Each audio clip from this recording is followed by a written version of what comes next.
आज केंद्र सरकार ने 2024-25 के लिए अपना बजट पेश किया।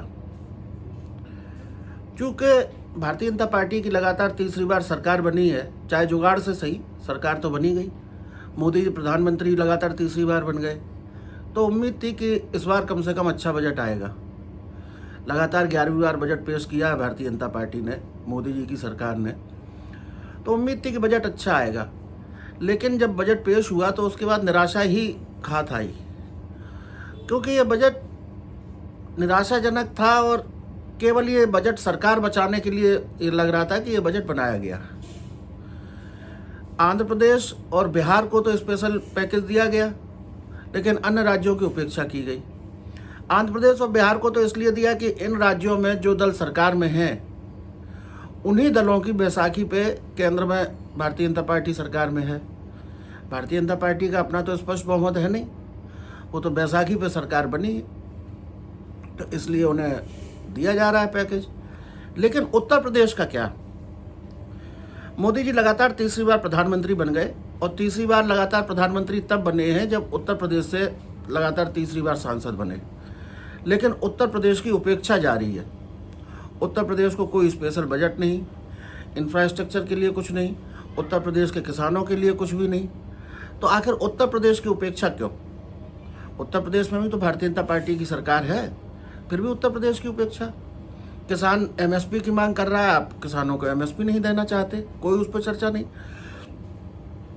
खाद, बीज, कीटनाशक, इनको सस्ता करना चाहिए और समय पर उपलब्ध कराना चाहिए, उस पर भी कोई चर्चा नहीं। खेती से संबंधित जो भी उपकरण हैं, इनको जीएसटी से फ्री किया जाना चाहिए, लेकिन कोई उस पर भी चर्चा नहीं। नौजवानों के लिए पक्की नौकरी की कोई बात नहीं। नौजवान को पक्की नौकरी चाहिए, तभी उसको रोजगार मिलना कहा जाएगा। महिलाओं की सुरक्षा के लिए कोई बात नहीं।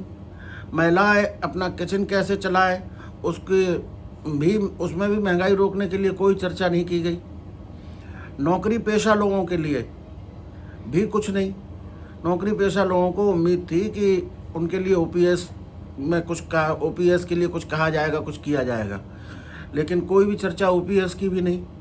व्यापारियों को भी राहत नहीं। तो आखिर ये बजट है किसके लिए? तो ये बजट हमें तो लगता है केवल उद्योगपतियों के लिए ही है, चंद पूंजीपतियों के लिए, और बाकी आम जनता के लिए तो निराश करने वाला ही बजट है। देखने में उनकी घोषणाएं जरूर लगती हैं लुभावनी है, लेकिन जब उनका अध्ययन करोगे तो लगेगा कि ये जनता के लिए इसमें कुछ भी नहीं है। ये पूरी तरह से निराशाजनक बजट है। और लगातार तीसरी बार जिस दल ने सरकार बनाई हो, लगातार 10 साल से आप सरकार में हो, आपने 10 साल में देश में बेरोजगारी की स्थिति ये कर दी एकदम विस्फोट वाली, तो आखिर उसको दूर करने के लिए भी तो कोई अब उपाय कीजिए। बहुत समय हो गया लंबा, ये करना तो पड़ेगा। बहुत बहुत धन्यवाद।